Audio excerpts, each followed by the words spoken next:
یہ پیام دے گئی ہے مجھے بعد صبح گاہی کہ خودی کے عارفوں کا ہے مقام بادشاہی.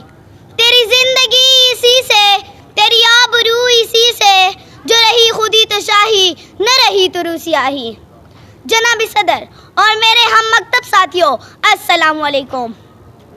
آج مجھے جس موضوع پر لب کشائی کرنے کا موقع ملا ہے وہ ہے شاعر مشرق، شاعر ملت، مفکر اسلام، مصور پاکستان، جناب ڈاکٹر علامہ محمد اقبال. وہ اقبال جس نے پنجاب کی سرزمین کے شہر سیالکوٹ میں شیخ نور محمد کے گھر 9 نومبر 1877 کو جنم لیا.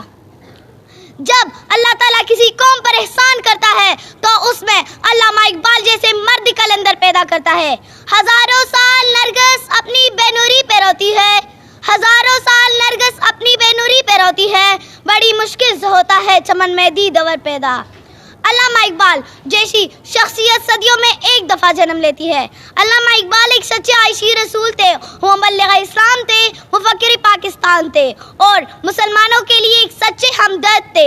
وہ وقت کہ جب انسانیت جہالت اور ظلم کے اندھیروں میں گم گئی تھی، مسلمان غلامی کے زنجیروں میں جکڑے ہوئے تھے، ایسے میں علامہ اقبال نے اپنی شاعری کے ذریعے سوئی ہوئی قوم کو جگایا، بے بس اور کمزور مسلمانوں کو جینے کا حوصلہ دیا، ایک نئی امید جگائی اور پاکستان کا خواب دکھایا. اس قوم کو شمشیر کی حاجت نہیں رہتی، اس قوم کو شمشیر کی حاجت نہیں رہتی، ہو جس کے جوانوں کی خودی صورت فولاد.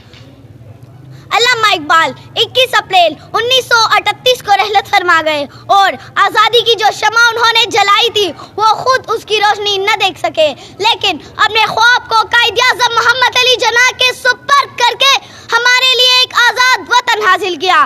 اب اس وطن کی حفاظت ہم سب کی ذمہ داری ہے.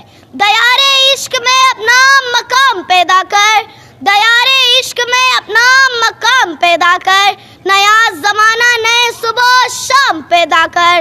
میں شاخ تاک ہوں، میری غزل ہے میرا ثمر، میرے ثمر سے میں لالا فام پیدا کر. والسلام.